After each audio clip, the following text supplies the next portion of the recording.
Shortly after the outrageous bombing in Oklahoma City, all of the patriots and the militia groups were inundated and actually invaded, if you will, by the media. And that included the media from all over the world.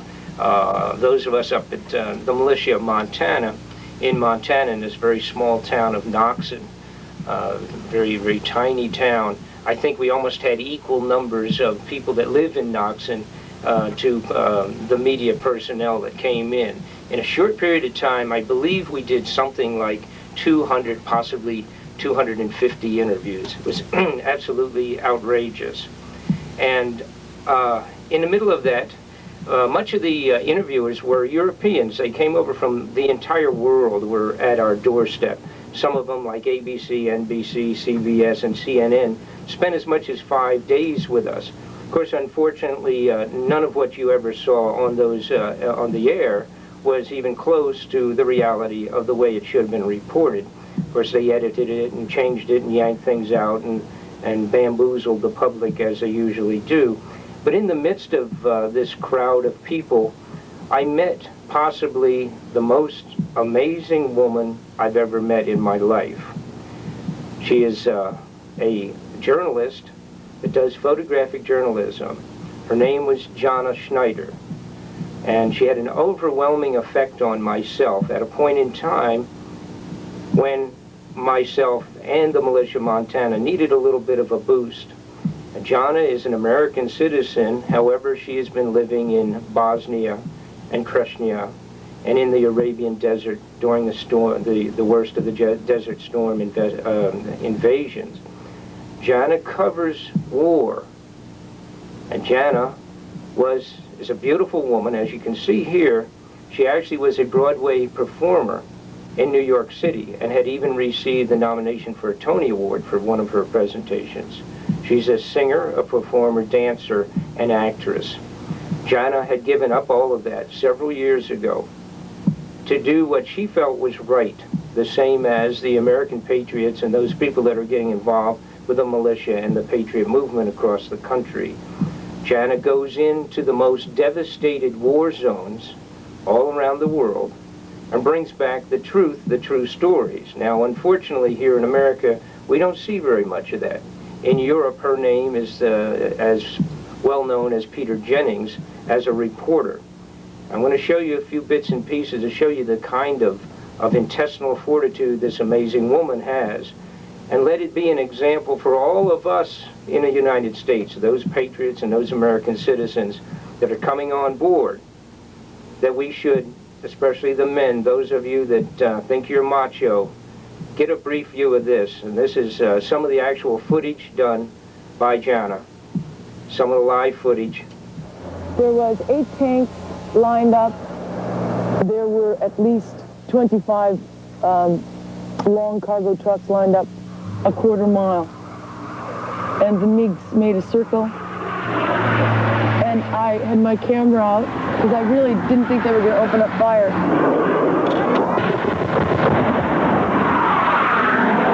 I have a series of pictures where I have me taking pictures as I'm flying through the air.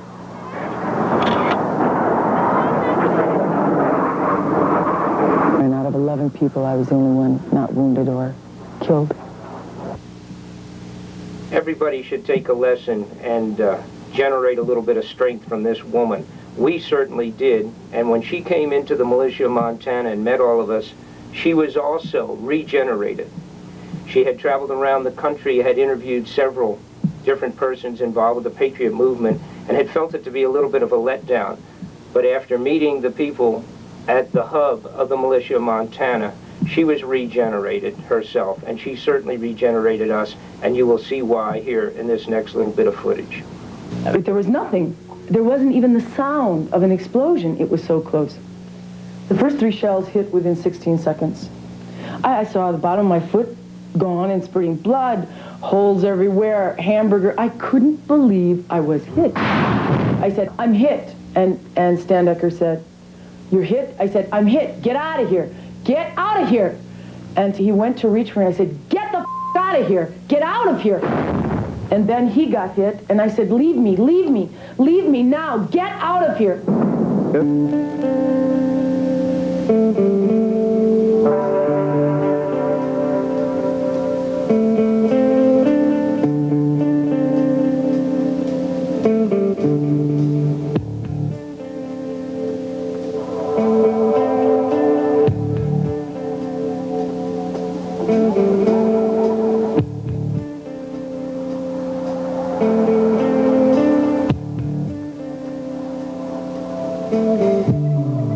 Welcome to Sarajevo, check your gun. With the gun, come on in. Feel the swirl of life. And more than laughter.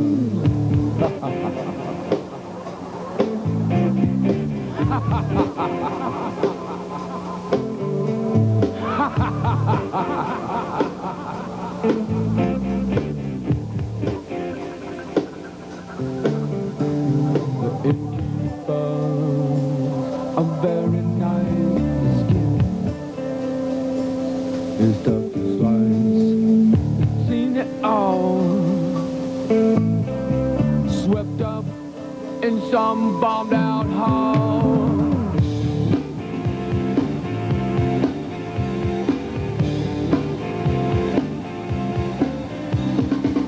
Sarajevo has been owned by many who have never even given a penny. Who live in the shadow. The children who live in the shadow.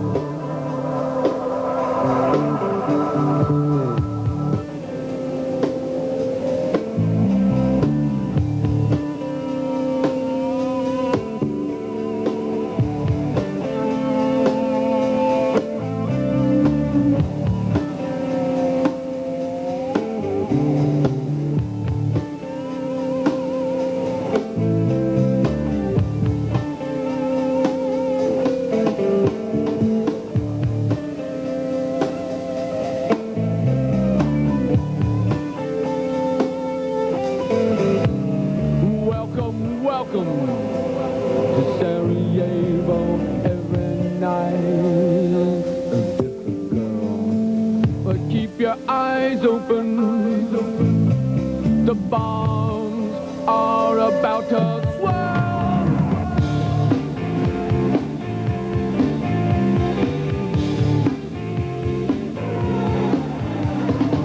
Sarajevo has been owned by many who have never even given a penny.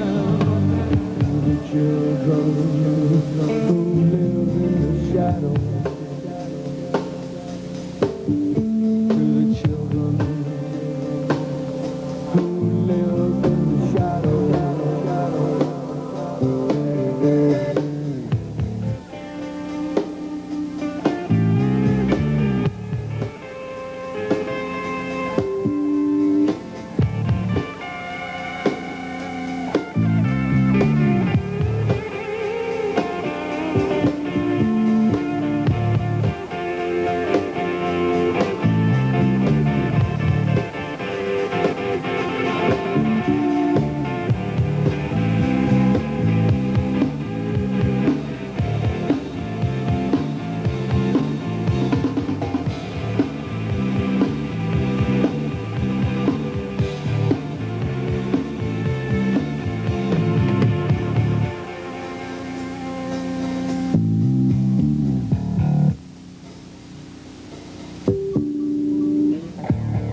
shadow.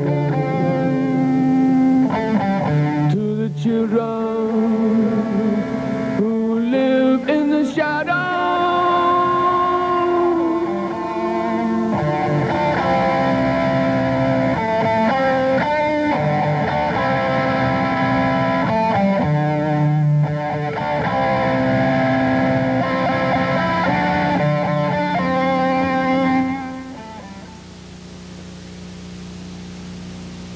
Today's paper in the New York Times for October the 7th, 1995, Bill Clinton talking about those people that are reacting to the United Nations expansion, United Nations expansion around the world, which has been slowly taking place for 50 years.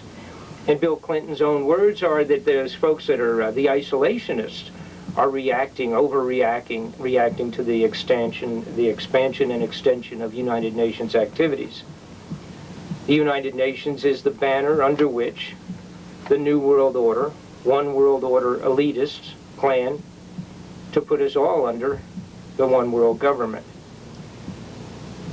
And it's interesting, you know, you wonder how have we ever in America gotten to a point where in fact they could potentially move and place us into a non-representative, unrepresented government, the one world, a federation of the world, a parliamentary, dictatorial, non-representative government. How could that happen? Well, it's our fault. It's my fault for not waking up early enough. It's your fault for not waking up early enough. It's your father's fault, my father and my grandfather, who have sat back and permitted the federal government, those persons, not all federal government, that those persons in federal government that are eaten up with the obsession which they have for 50 years since the creation of the United Nations, with the obsession of putting us into a one world government. And they've done it by slowly creating a secret government in the United States of America that we have permitted to grow. They've conned us. They've told us that it was always because we had some threat. It was a communist threat, or it was this threat, or was that threat. And of course many of those were real, but those persons that would eventually put us into a one world government have used that to frighten us and con us into the idea that you have to allow all of this outrageous funding for secret government operations, even small operations. They say, well, this is national security, you can't find out about it. Right on up and including multi-billions upon billions of dollars in secret government operations. What we're going to do today, I'm going to give you an opportunity to look. We've only scratched the surface, I'm afraid, but we will look at some of the most amazing secret government operations, things that you never even would have imagined that are underway. And how serious would these things be for Americans? Well, as you will see, they're building prison camps all over the country, to use the government's own paperwork. They're civilian, inmate, labor prison camps in military bases. As you can see here, this is the paperwork on it. How long have these things been going on? Well, they've been going on for at least 50 years. It probably goes back farther than that. Some of the most outrageous secret operations that we'll slowly get into will include the chemical and biological weaponry that they've pretended didn't exist, or they pretended that was not in reality close enough or anything to be concerned with. We will get a look at some of that. We'll get a look at where that came from 50 years ago and who generated the first of it and how close it may be to application, whether it's terrorist acts against us or ourselves, our own bad persons in government applying it someplace. We're going to look into an interesting fact, the weather control. I'm going to show you, you'll watch right now, as a matter of fact, we're going to start off with the weather control. You'll notice when we went before the Senate a few months back, the weather control was brought up, as you can see here. interview with the Los Angeles Times on April 21st, you said that you told the Associated Press that the American government has created weather tampering techniques so that the New World Order will be able to starve millions of Americans and to control the rest. Would you explain what you were trying to say? Well, what I was trying to say is exactly what I said. There is weather control techniques. We have a complete package on that, which I did not bring, but I certainly will see to it that it is brought in for the record. Number one, the entire patents on the equipment. Number two, Senator Claiborne Pell's complete statement and story of his own that not only does it exist, but that we even utilize it as far back as the Vietnam War. You might want to touch base with Senator Pell. Can you imagine? Can you imagine being able to turn that kind of a weapon on and off, creating, for example, the 14 hurricanes that came right up through the Gulf of Mexico only a couple of weeks ago in September? How about the flooding? How about drought in Africa? Some of that's a little distasteful to look at, but nonetheless, it's a reality. And how is it done? It's done electronically. It's based on old Tesla technology, the man 75 years ago that actually put together the basics for the AC power that we utilize, and as well as unbelievable, amazing extensions into electronics. This fellow was like 1,000 years ahead of his time in terms of his own technology. When he passed away several years back, both the Russians and the Americans diligently leaped on everything that he had and started getting into amazing weather control. The weather control, according to Senator Claiborne Pell, as you can see here, the weather control even includes the creation and generation of earthquakes. Uh-oh. How about if some of these scenes were generated? Do we have any idea? No, we're not sure. But the ability is there. And it's done by electronic, extreme low, extra low frequency waves. And for several years, they've set up the towers all over the United States to create it. Some of these towers, as a matter of fact, you can see here, there's one area, this is hidden under the pretense of what they call HAARP, which is High Altitude Aurora Research Project. They're telling us that this is strictly a project to measure the density and the activities of the aurora borealis up in the northern area of Alaska.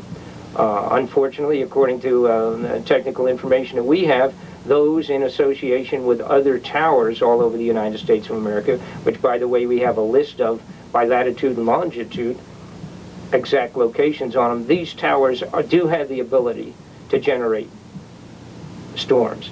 And it's basically done, as you can see here with this little overlay, it's done by changing and altering the negative and positive charges in the ionosphere and below in the stratosphere. That's not all that amazing. It's not some stupid, ridiculous Space Ranger conversation.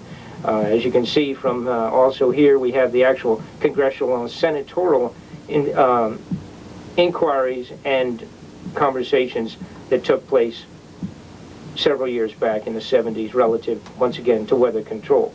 Now, they don't do United Nations entire conventions between the nations. They don't carry out congressional hearings, and they do not, as you can see here, create literally a policy for the United States of America for weather modification, if in fact they're not doing it. And they've been doing it for 20 years. So to Senator Specter and those folks on their, and Senator Kahn and the rest of those folks up there, when they thought it was humorous, the concept of weather control, maybe all they need to do is come to a good militia meeting or a patriot meeting sometime, and they'll be able to catch up to what's going on out of Washington, D.C. It's interesting because a short time after I was at the Senate hearings, there was a major front page, entire coverage on some of the very facts we're talking about here in an extremely successful regular standard magazine called Popular Science. Popular Science of September ran an entire cover page and several pages inside on exactly what I've just shown you here. Weather control as a weapon. Think about it. If you never have to send a soldier into an area and you can destroy the economy, You can destroy the crops, limit the food, and even kill possibly millions and millions in the drought-stricken areas without ever sending out a single person into the battlefield. And you can do it from afar with electronic equipment. Pretty scary. We're going to get into some more scary electronic equipment soon. This is another one here. I will show you this. This literally shows the government has a regular form to be filled out when they're going to dabble into weather control. And yet the government will stand straight before you with a straight face and tell you that that's silly, Mr. Fletcher. We certainly don't have weather control. How about laser weaponry, beam weaponry, particle beam weaponry? Well, this is another one of the scarier parts of what I would call the secret weapons they're in the process of working with. They have outrageous weapons now, lasers that are already set, finished, controlled, set on aircraft, set on tanks, set on other equipment. Both sides of the fence now, they're doing it in Russia, and we have it here as well. And these are laser equipment for blowing the eyes out, as you can see here. This is a particular article done in reference to the blinding lasers. What's really interesting, they call this a humanitarian non-lethal weaponry. Well, I don't know how humanitarian it would be to blind 100,000 soldiers at a single lick. This is what I would consider one of the more outrageous new pieces of weaponry. The possibly more scarier top secret operations, and some of these falling above top secret, is the creation and generation of germ and biological weaponry. You know, we think that weapons of the altering the weather would be devastating. Can you imagine, I want you to watch a little bit of this, but can you imagine biological weaponry where germs can be created inside the laboratory and sprayed by an aircraft or put into a water system or sprayed overhead in a manner such that it would, some of these are bugs similar to a standard flu that would actually spread and multiply within the community. The possibility, the numbers on how many people will die with just what would be a few ounces of some of these chemical and biological weapons is mind-boggling. 300, 400,000, 500,000 in a short period of time, with no means to stop it, none whatsoever. That's what our government is fooling with, has been fooling with for years. It's interesting. There was a top secret operation in Japan during the war in the 40s that it was called Camp 731. I want you to watch some of this footage here. Camp 731 in Japan used humans for chemical and biological experiments. Their biological experiments included actually just giving what they called hot shots, injections directly into prisoners of war, which included many, many Americans, as well as the Chinese and other people that they had captured, and Russians.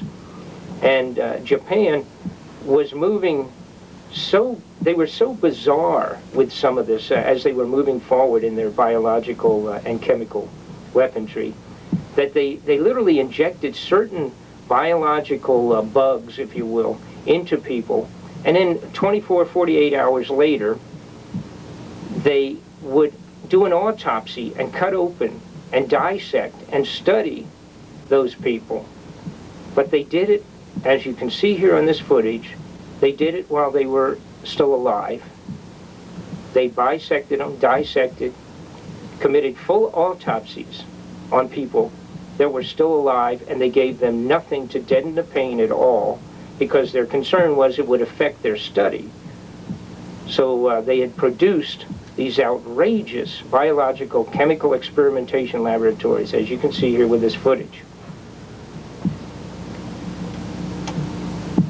The strange thing, or frightening, or to me is rather an upsetting event, was that the bulk of those guys at the top level in Japan, those scientists and those guys who were carrying out the experimentation, after the war, When we had discovered Camp 731 and knew all about it and found out what had happened in reality with thousands and thousands of people there, when the war was finished, we captured those scientists and medical surgeons and experimental laboratory workers and all their records and brought them to America, and we did not put them in prison camps.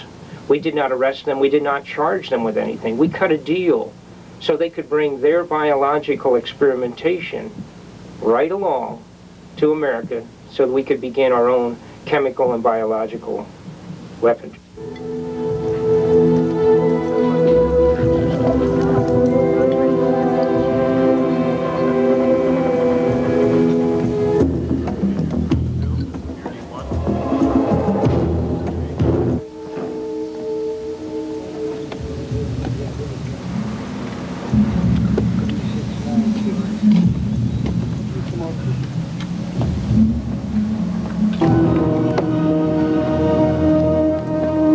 Back in 1980, actually it was 1982, I was able to secure, got in my hands, matter of fact it was before I was even as concerned with what's going on as I am now, but back in 82, President Bush, or Vice President Bush and Ronald Reagan received a study that was titled Splicing Life.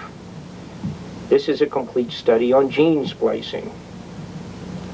In the study, there was some really heavy-duty, rather outrageous points made. One was that they said at this point we could potentially solve the Negro problem by splicing the Negro out, by gene splicing. Additionally, this report included information that said one thing we will be able to do as we move forward with the eugenics study and the gene studies is create mutants. Create mutant human beings to work in environments that normally people would not be able to work in, such as environmentally unsafe nuclear waste dumps and places of that sort. That they could create mutants to do this. How have they done it? How far are they? This was in 82. Had they already done it? Many cases, as I found out, in our government, with the secret government, what they do is come forward with these reports and come forward with the information, or come forward with bills in the Congress to cover events that have already been underway for 10, 15, or 20 years. Typically, if you hear about a new bomber that's on the horizon that they're about to disclose it's being worked on, that's already been here for 10, 15, 20 years. We know that for a fact. But as you can see here, this is a cover letter that goes with that study I was referring to on gene splicing. Other types of experiment locations, not just in America, but that have now, many of these been disclosed in communist nations. As you can see here is an outrageous list that shows you, it's a map indicating the experimentation, human experimentation centers, psychological, mental, mind control, chemical, biological, and electronic mind controls done by Russia. This, of course, is just a map indicating how many of those locations we have. But here in America, many of you have heard about MK Ultra. MK Ultra is was a research program underway many years ago. Was started. Matter of fact, it was started about the time when President Nixon came forward, or actually was ahead of that a little bit, when President Nixon came forward and said, we're not going to be involved with these chemical and biological weapons, this is terrible business, etc. And everybody patted him on the back and said they needed an international treaty to cover chemical and biological weaponry, which is garbage. There's no way you can do that. It's impossible. This basically falls on the shoulders of moral people. What I mean by that is we have to make an assumption that people are not going to do outrageous events with chemicals and biological mixtures. There's no way to ban and eliminate the products that are utilized to making chemical and biological weaponry. A lot of this you can actually, it's almost like mixing your home, if you will, that type of a thing. You can infect something, expand it by mixing it with other certain properties. So there's no way you're going to put a limitation on chemical and biological weaponry. But at that same point in time, when our government was pulling the wool over our eyes, which it has done so continuously, and unfortunately does it rather well, because it's fooled most of us fooled me for the first half of my life, that's for sure. But while they were telling us they weren't going to do this, they had a program, as you can see here, which is an MK Ultra program. This was the testing on thousands and thousands of American citizens, unknown to themselves, done by the Central Intelligence Agency and other agencies.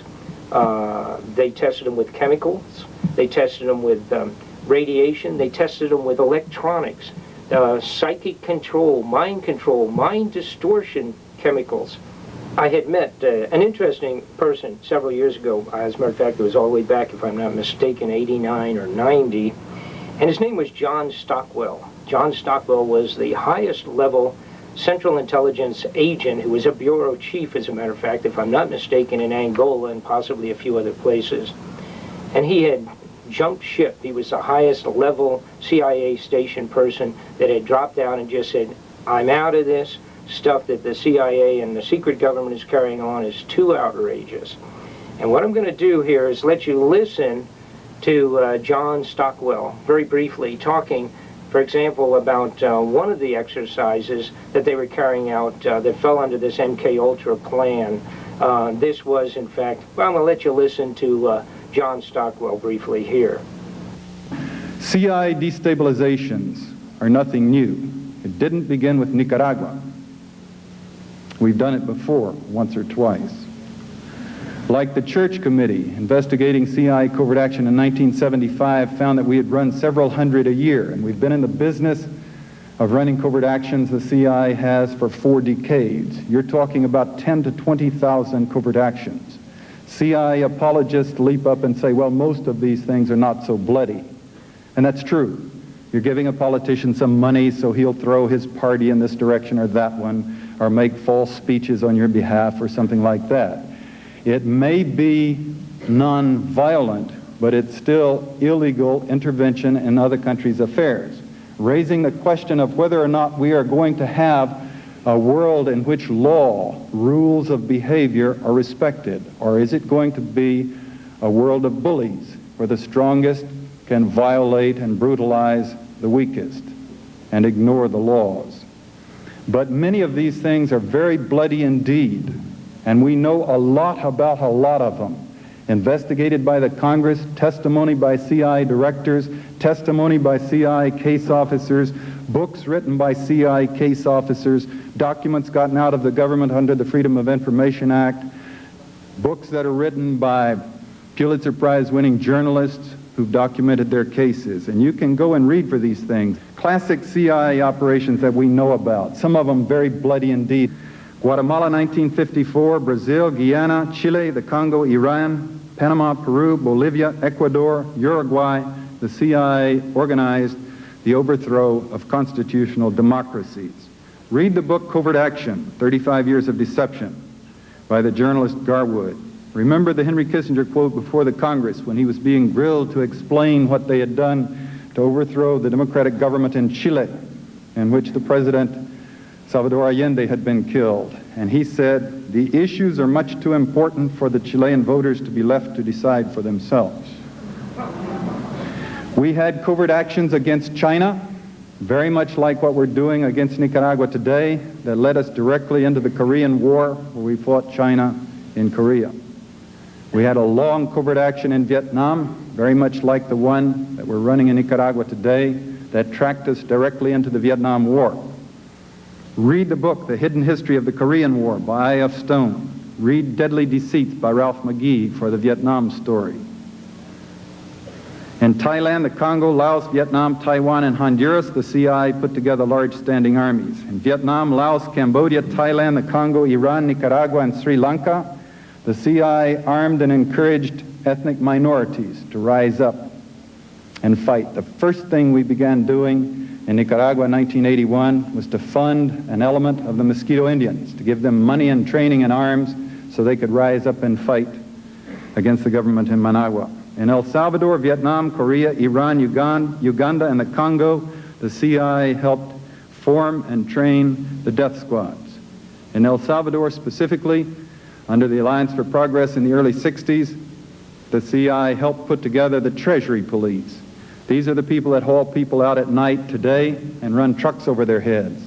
These are the people that the Catholic Church tells us has killed something over 50,000 civilians in the last 5 years. And we have testimony before our Congress that as late as 1982, leaders of the Treasury Police were still on the CIA payroll.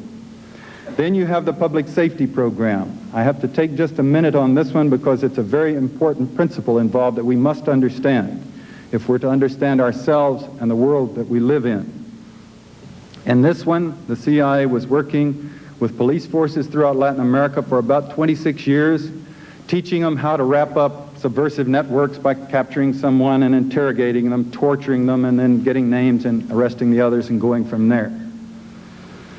Now, this was such a brutal and such a bloody operation that Amnesty International began to complain and publish reports. Then there were United Nations hearings. And then eventually our Congress was forced to yield to international pressure and investigate it. And they found the horror that was being done, and by law they forced it to stop. You can read these reports, the Amnesty International findings, and our own congressional hearings. These things kill people. 800,000 in Indonesia alone, according to the CIA's estimate, 12,000 in Nicaragua, 10,000 in the Angolan operation that I was sitting in Washington managing the task force. They add up. We'll never know how many people have been killed in them. Obviously a lot. Obviously at least 1 million. 800,000 in Indonesia alone. Undoubtedly the minimum figure has to be 3 million. Then you add in 1 million people killed in Korea, 2 million people killed in the Vietnam War, and you're obviously getting into gross millions of people. But we all know that a dead communist is a good communist, or a good communist is a dead communist, so 5 million, 6 million dead communists, that's great, isn't it? Right?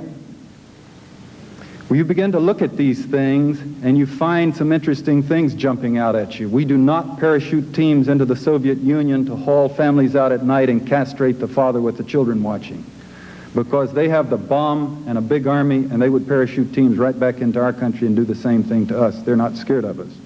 For slightly different reasons, but also obvious reasons, we don't do these things in England or France or Germany or Sweden or Italy or Japan.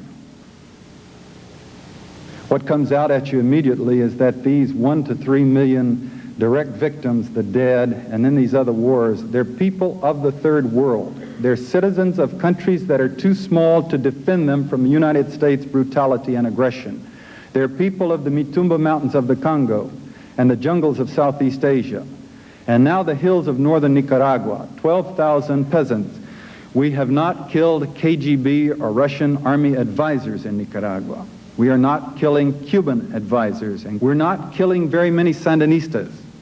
The 12,000 that we have killed in Nicaragua are peasants who have the misfortune of living in a CIA's chosen battlefield. Mostly women and children. Communists, far, far, far more Catholics than anything else.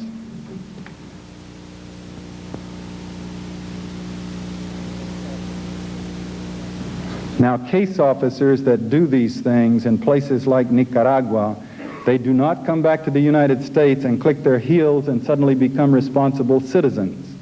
They see themselves, they have been functioning above the laws of God and the laws of man. They've come back to this country and they've continued their operations as far as they can get by with them. And we have abundant documentation of that as well. The MH Chaos program, exposed in the late 60s and shut down, reactivated by President Reagan to a degree, we don't have the details yet, in which they were spending $1 billion to manipulate United States student and labor organizations. The MK Ultra program, for 20 years working through over 200 medical schools and mental hospitals, including Harvard Medical School, Georgetown, some of the biggest places we've got, to experiment on American citizens with disease and drugs. They dragged a barge through San Francisco Bay leaking a virus to measure this technique for crippling a city. They launched a whooping cough epidemic in a Long Island suburb to see what it would do to the community if all the kids had whooping cough. Tough shit about the 2 or 3 with weak constitutions that might die in the process. They put light bulbs in the subways in Manhattan that would create vertigo make people have double vision so you couldn't see straight, and hid cameras in the walls to see what would happen at rush hour when the trains are zipping past if everybody has vertigo and they can't see straight and they're bumping into each other. Colonel White, oh yes, and I can't not mention the disease experimentations, the use of deadly diseases. We launched, when we were destabilizing Cuba for 7 years, we launched the swine fever epidemic in the hog population, trying to kill out all of the pigs, a virus. We experimented in Haiti on the people with viruses.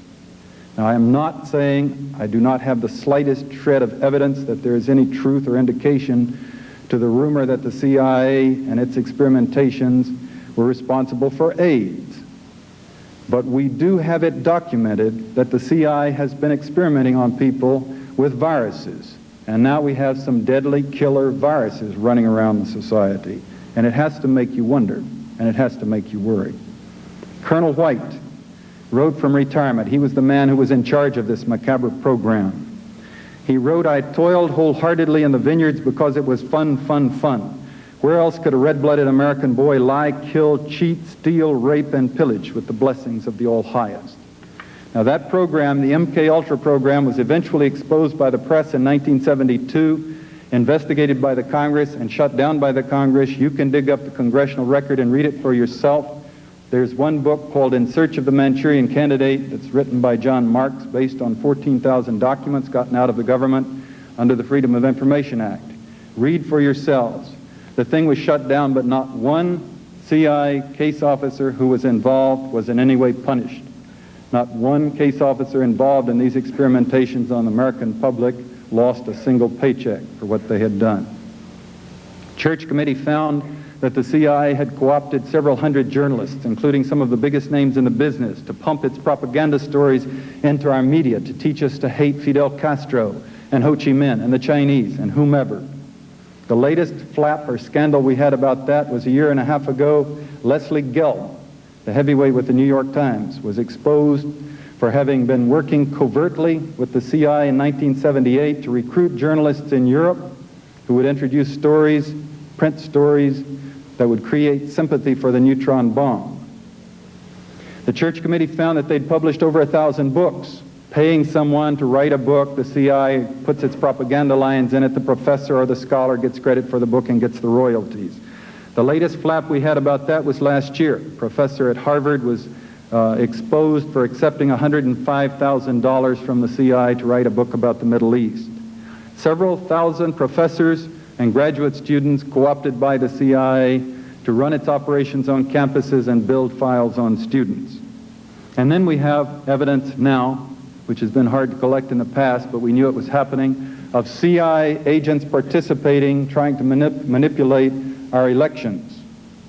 FDN, Contra commanders, traveling this country on CIA plane tickets, going on television and pinpointing a congressional candidate and saying, that man is soft on communism, that man is a Sandinista lover. A CIA agent going on television trying to manipulate our elections. All of this to keep America safe for freedom and democracy. In Nicaragua, the objective is to stop the Cuban and Soviet takeover, we say. Another big operation in which we said the same thing was Angola in 1975, my little war. We were saying exactly the same thing, Cubans and Soviets. Now, I will not go into great detail about this one tonight because I wrote a book about it. I detailed it, and you can get a copy of that book and read it for yourselves. I have to urge you, however, please do not rush out and buy a copy of that book because the CIA sued me. All of my profits go to the CIA, so if you buy a copy of the book, you'll be donating 65 cents to the CIA. So check it out from your library. Well, the most recent, of course, is the Gulf War situation. And it's interesting. What has happened, I've received a copy of a Senate congressional inquiry it took place about a year ago in 1994, actually towards the end of the year. Came to me from Senator Rockefeller, which was interesting. And what he does is covers 50 years of chemical and biological testing on our own military soldiers that they have done without ever telling these guys that they were getting it. And this is an entire expose on the Gulf War syndrome situation. And the report, which goes in totally in depth, which is available through us, as a matter of fact, if you'd like to get it. This report shows where they had injected totally unknown biological agents into thousands and thousands of our own our own Desert Storm soldiers prior to sending them over to Desert Storm. This was a huge guinea pig operation, folks. But the flip side of this, which is maybe more heinous, even if you can imagine being more disgusting than that type of operation, is the fact that I believe that this exposure by Rockefeller, by Senator Rockefeller, of all these outrageous experiments is a cover for the more serious outrageousness, and that is the George Bush, Ronald Reagan administration, and even prior to that, but during that period of time, when they were dealing with people here in America creating biological and chemical weaponry, as particularly one location that I'm totally familiar with out of Florida, the information and documents available on this as well, where they actually were selling the basis for the biological and chemical weaponry to Hussein as a business deal. And the truth is, this is a cover, this Rockefeller's report, which is probably true relative to giving these outrageous chemical and biological tests unbeknownst to our soldiers and injecting them and killing thousands of them as we speak. It really is possibly a cover for the outrageous deals that were going on with Hussein with the previous administrations. And that's the rest of the story, as Paul Harvey would say. As you can look here, there's some of the paperwork relative to that. Well, what is the rest of the secret government? How about the concerns that the American patriots and the militia groups have with the national identification, national ID, the permanent identification, and which of course they keep telling us that not to worry about it. Let me show you how far the national identification system has gone. First off, before I get into that, I want you to realize that you can look at this bill we have right here, which is 2202. This is a congressional bill that's running through the mill right now as we speak in October of 1995. This bill is technically being presented to everyone as an immigration control bill. Well, now what it says, for example, is number one, is that the president is going to be called upon in the Justice Department to work special deals with foreign nations to have cooperative transfers of prisoners between other countries and ourselves. Well, of course, if you looked at that and said, well, that makes sense. If you have illegal immigrants coming in, you want to have the ability to cooperatively send those people back to those countries where they may come from. So I guess that sort of might make sense. However, I've noticed the first couple of treaties that have been done by the president, one of them is with Romania. Now, I'm not sure, maybe my memory is failing me, but how many thousands of illegal Romanians do we think have come in the last few months in the United States?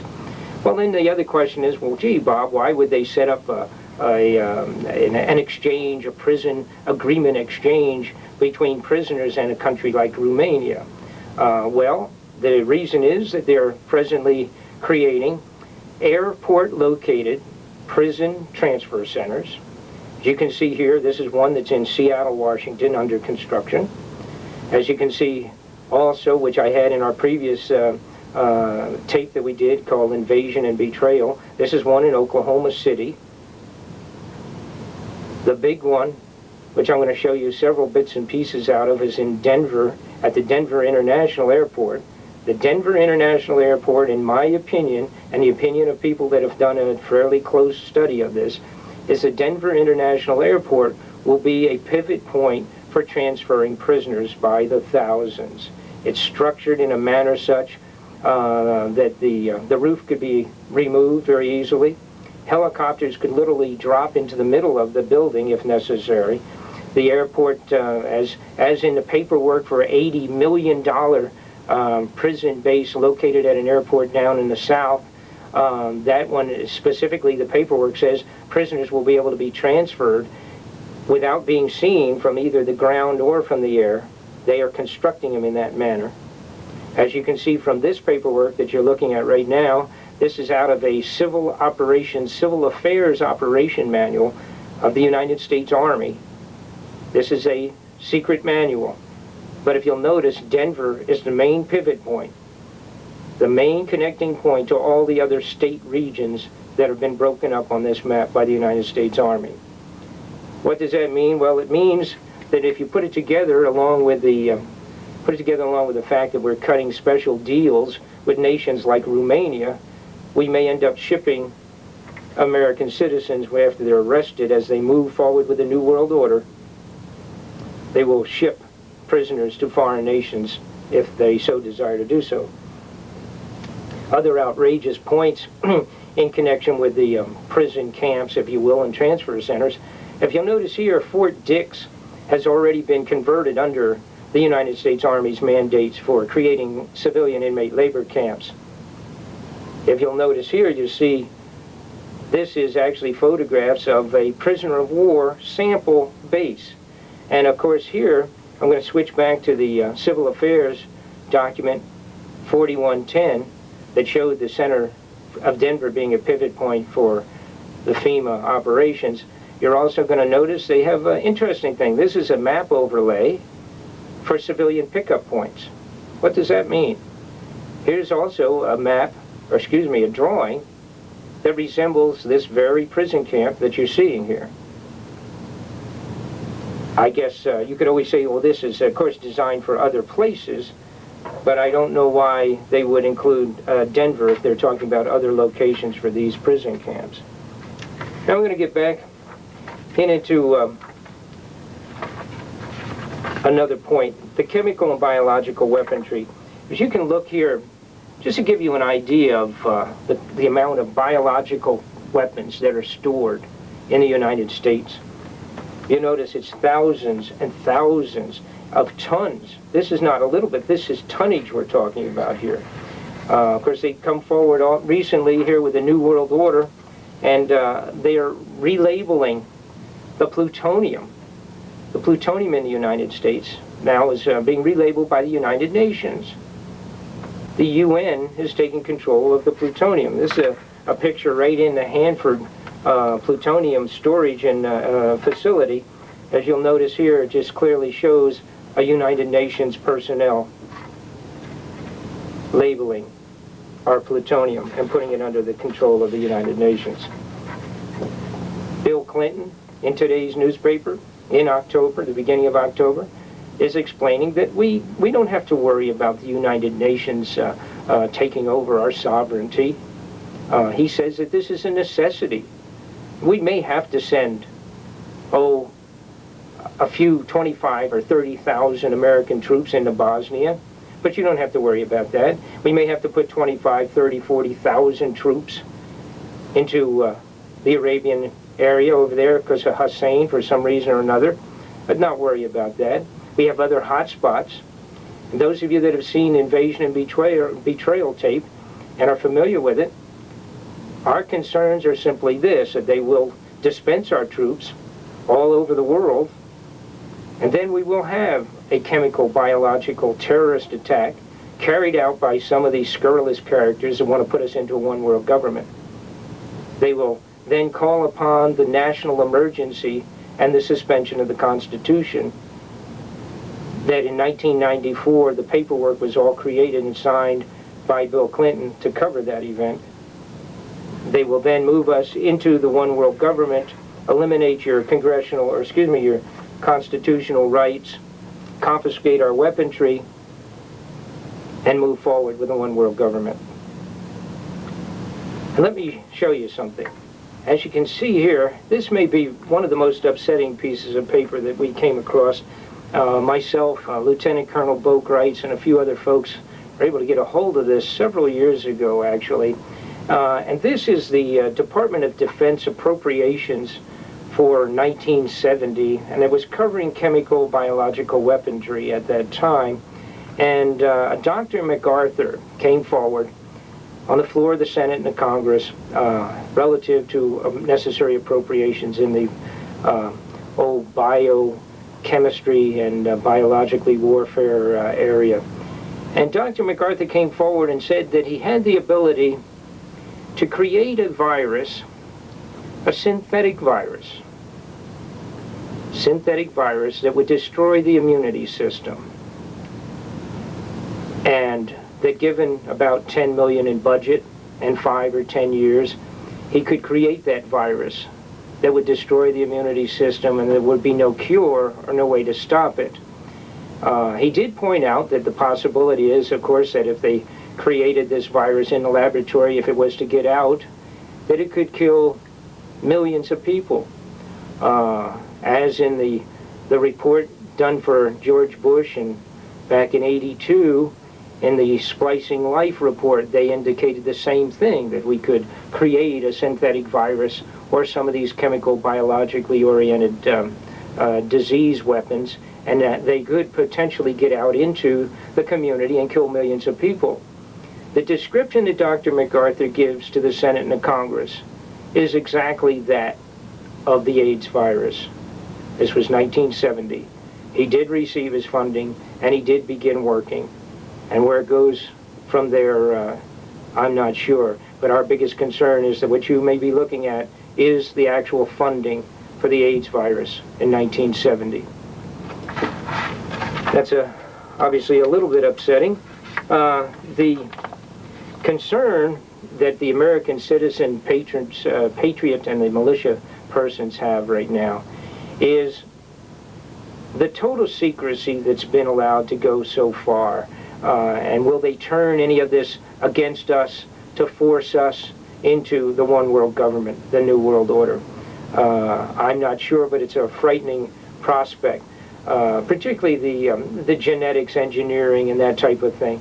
You know, we have an area talking about the secret excess. There are two more points that I want to make. We have an area called Area 51, which I want to show you a few photos down in that general area. Area 51 is an area that the senators and the congressmen are not even allowed to go into. They cannot even ask questions relative to it because they just are told that it is secret, it's above secret. You're just not allowed to know what's going on. So they're taking billions of dollars of ours, have been doing it for years, shuttling it off. And who's running these operations if, in fact, our representatives at the Senate and the congressional level are not even allowed to look at them? They go in there, they're allowed to walk through a couple of hallways and down into the lobby in a waiting room, go to an office or two, and then are told to leave. So that's the extent of it. So here, as a matter of fact, I want to show you this one amazing photograph we have here. You can see at this point right here, actually what we have is, these are doors that open up in the ground in the desert. And they're gigantic. You can use a relationship over here. You can see the size of this as a truck over here. And you'll notice this upright stanchion is holding some kind of a huge triangular, be it a craft or whatever, we don't know. Probably ties into some of the unknown UFOs that we see, very likely our own craft. You'll notice here, this is at the end, in the middle of, and at the end of a long takeoff runway. Well, you certainly couldn't take off a standard aircraft. You would run into this upright. So it's an upright for testing, landing, or whatever, some type of another craft that would go in one direction or another. If you'll look at, we get talking about underground facilities, another above secret operation.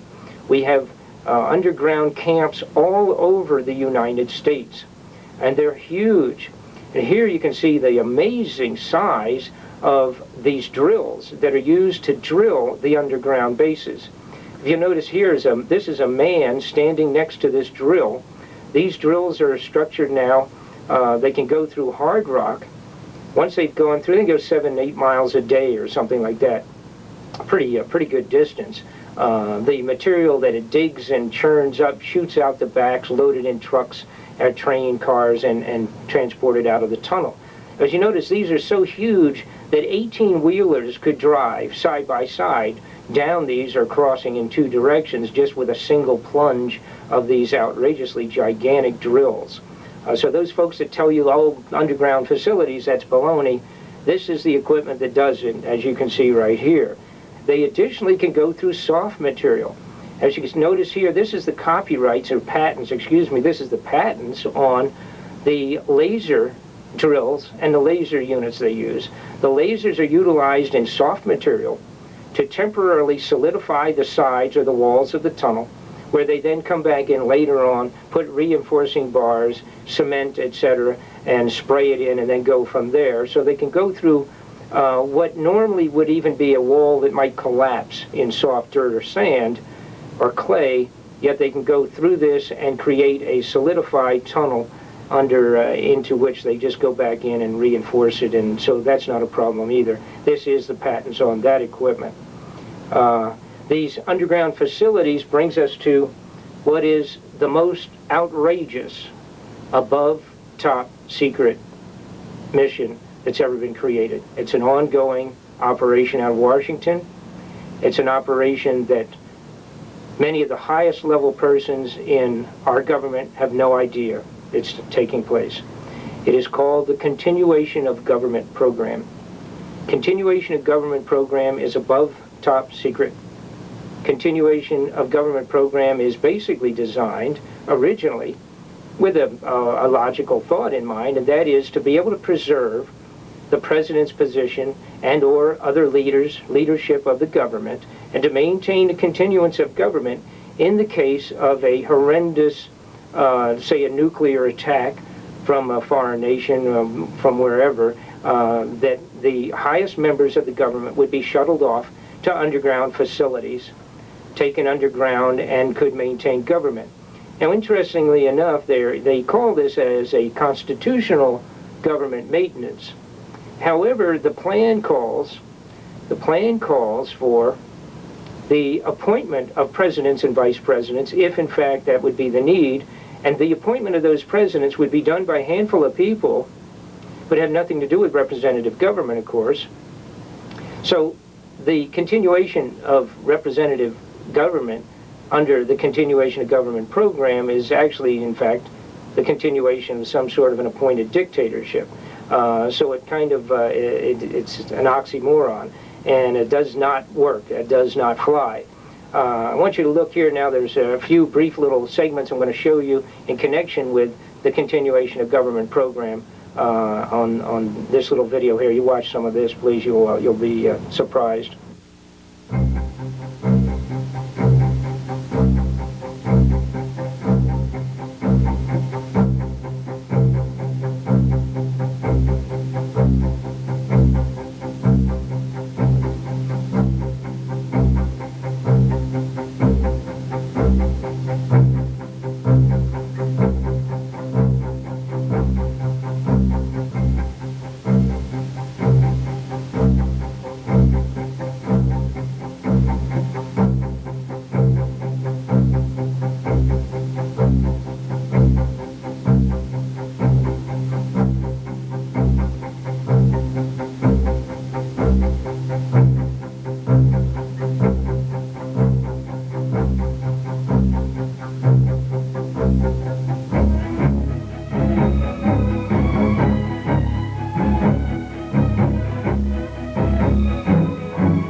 Our sources told us that the NPO's immunity from oversight allowed its problems to spiral so out of control that an outrageous fraud was perpetrated by the NPO on the very senators and congressmen who were authorizing taxpayer money to pay for the program.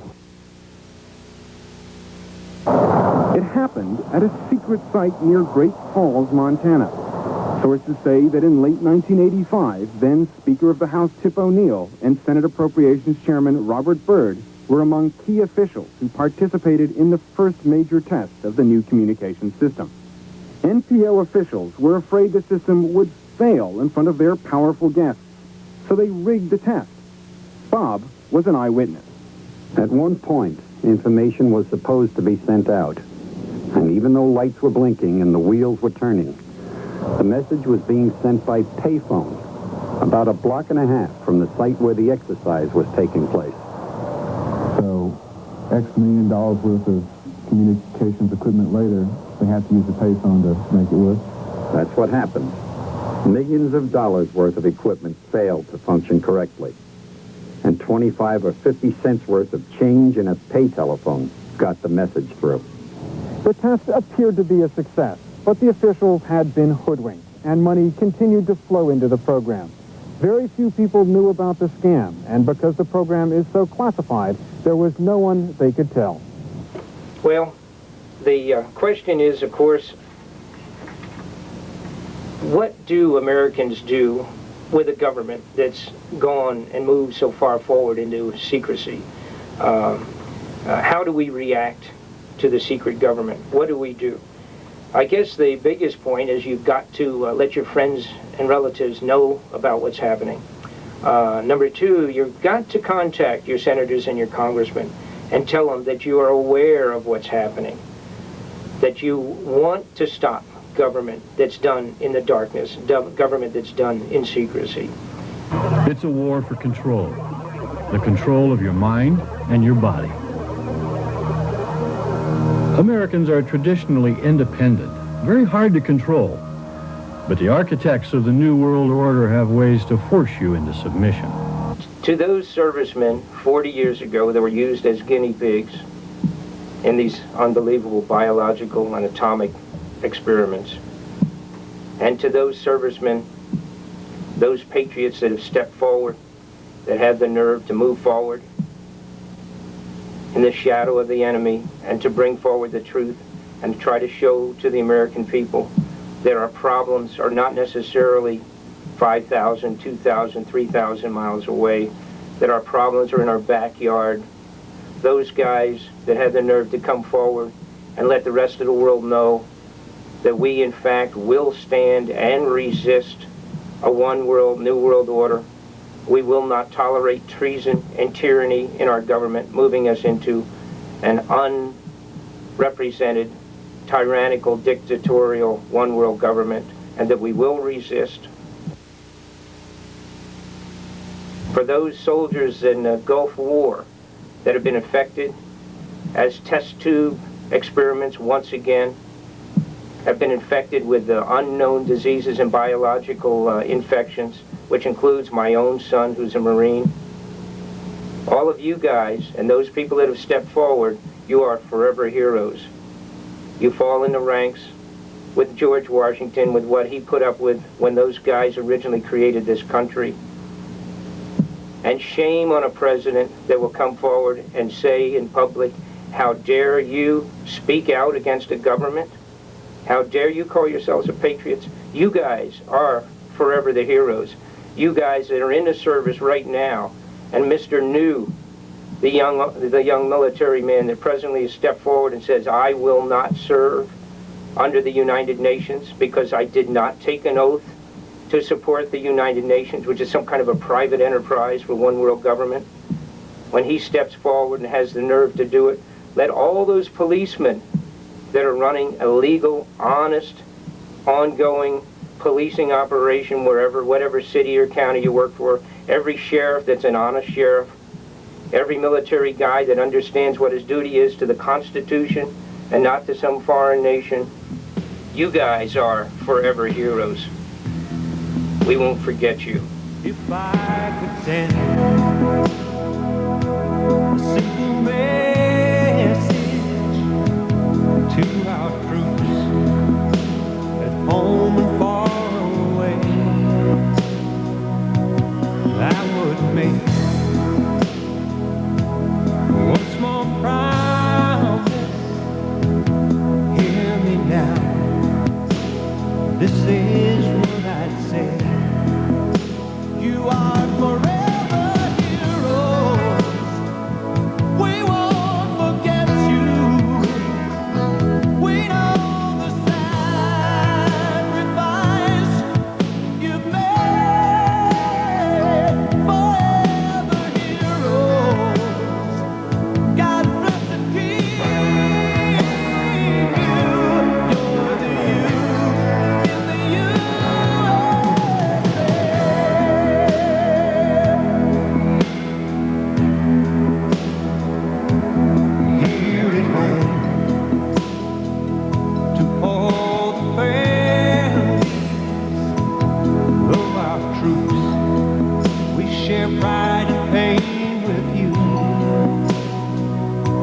You are like stars, shine on forever, forever red and white and blue.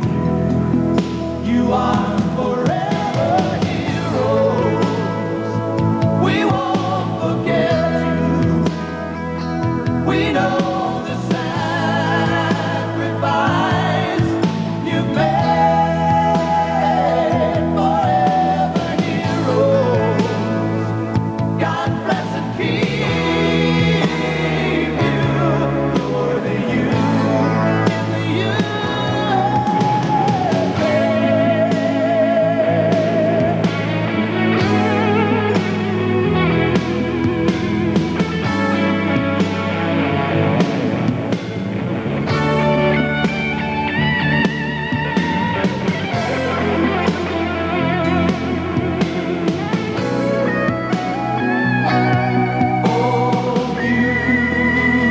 for heroes proved in liberating strife, who more than self their country love and mercy more than life.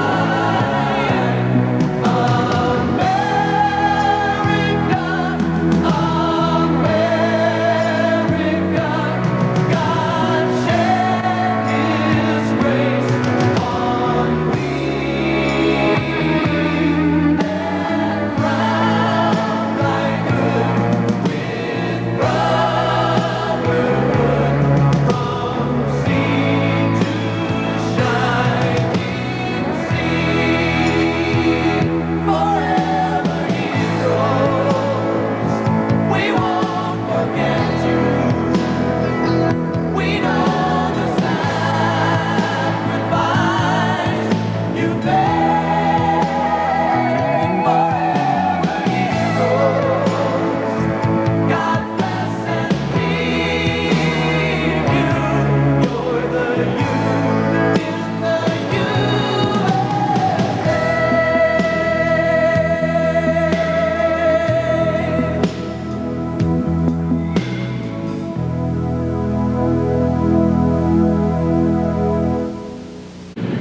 Thank you for the opportunity to testify today. The following statement will attempt to answer the question of the legitimacy and the need of the citizen militia.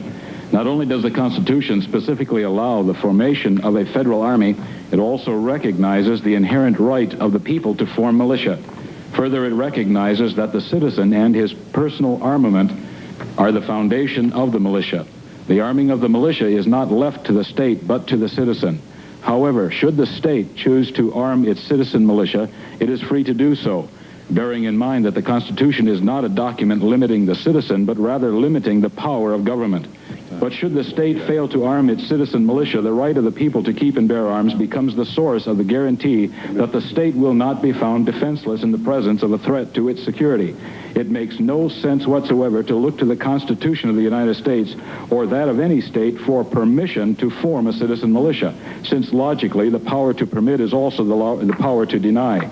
If brought to its logical conclusion in this case, government may deny the citizen the right to form a militia. If this were to happen, the state would assert itself as the principal of the contract, making the people the agents. Liberty then would depend on the state's grant of liberty. Such a concept is foreign to American thought. While the Second Amendment to the United States Constitution recognizes the existence of the state militia and recognizes their necessity for securing a free state, and while it also recognizes that the right of the people to keep and bear arms shall not be infringed, the Second Amendment is not the source of the right to form a militia nor to keep and bear arms. Those rights existed in the states prior to the formation of the Federal Union. In fact, the right to form militia and to keep and bear arms exists from antiquity. The enumeration of those rights in the Constitution only underscores their natural occurrence and importance. According to the 10th Amendment, ultimate power over the militia is not delegated to the federal government by the Constitution. Consequently, the power of the militia remains in the hands of the people. Again, the fundamental function of the militia in society remains with the people. Therefore, the Second Amendment recognizes that the militia's existence and the security of the state rests ultimately in the people who volunteer their persons to constitute the militia and their arms to supply its firepower. The primary defense of the state rests with the citizen militia bearing its own arms. Fundamentally, it is not the state that defends the people, but the people who defend the state. The second line of defense of the state consists of a statutory organization known as the National Guard. Whereas the National Guard is solely the creation of statutory law, the militia derives its existence from the inherent inalienable rights which existed before the Constitution and whose importance are such that they merit specific recognition in that document. While the National Guard came into existence as the result of legislative activity, the militia existed before there was a nation or a constitutional form of government. The militia, consisting of people owning and bearing personal weapons, is the very authority out of which the United States Constitution grew. This point must be emphasized. Neither the citizens' militia nor the citizens' private arsenal can be an appropriate subject of federal regulation. It was the armed militia of the American colonies whose own efforts ultimately led to the establishment of the United States of America. While some may say that the right to keep and bear arms is granted to Americans by the Constitution, just the opposite is true. The federal government itself is the child of the armed citizen. We, the people, are the parent of the child we call government. You, senators, are part of the child that we, the people, gave life to. The increasing amount of federal encroachment into our lives indicates the need for parental corrective action. In short, the federal government needs a good spanking to make it behave. One other important point needs to be made. Since the Constitution is the limiting document upon the government cannot become greater than the granting power. The servant cannot become greater than its master. Therefore, should the chief executive or other branch of government or all branches together act to suspend the Constitution under a rule of martial law, all power granted to government would be canceled and deferred back to the granting power, that is the people. And I'll conclude with this statement: martial law shall not be possible in this country as long as the people recognize the Bill of Rights as inalienable. My statement is not complete, however, it has been made part of the record for those who would like to review it. Thank you very much. Thank you, Mr. Olson.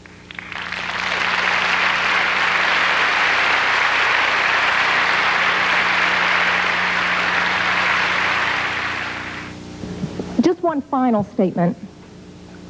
I've been sitting here getting more and more fed up with all of this talk about these pieces of machinery having no legitimate sporting purpose, no legitimate hunting purpose. People, that is not the point of the Second Amendment. The Second Amendment is not about duck hunting. And I know I'm not going to make very many friends saying this, but it's about our right, all of our right, to be able to protect ourselves from all of you guys up there. Now we can see a new world coming into view. A world in which there is a very real prospect of a new world order. The new world order does not mean surrendering our national sovereignty or forfeiting our interests.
Machines control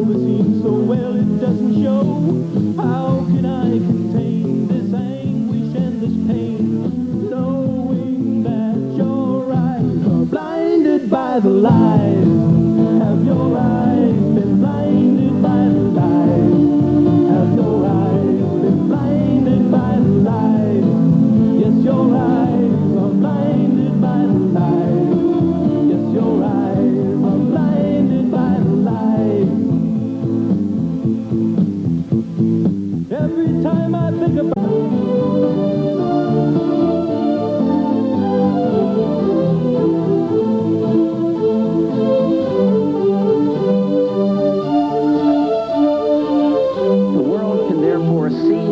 opportunity to fulfill the long-held promise of a new world order where brutality will go unrewarded.